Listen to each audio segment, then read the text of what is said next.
あ、雪だ。雪降ったらサンタさん来てくれるんだ。寒いよ。あったかいね。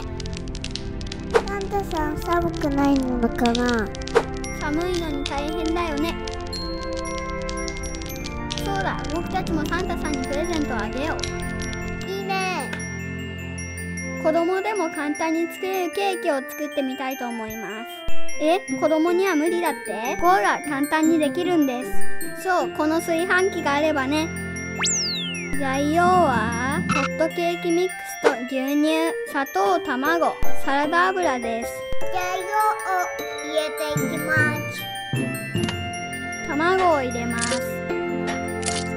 次に砂糖を入れて混ぜます。牛乳と油とホットケーキミックスとココアを入れて混ぜます。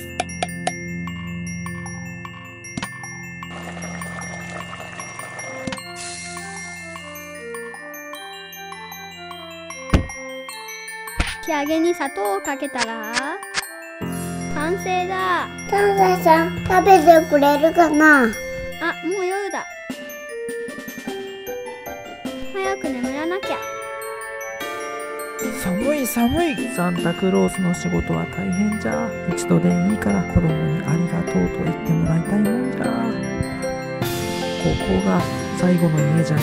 頑張ろう。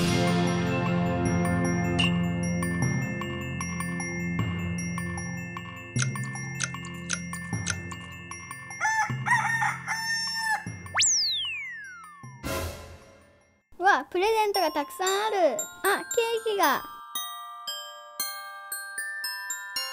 サンタさん食べてくれてる。やったー。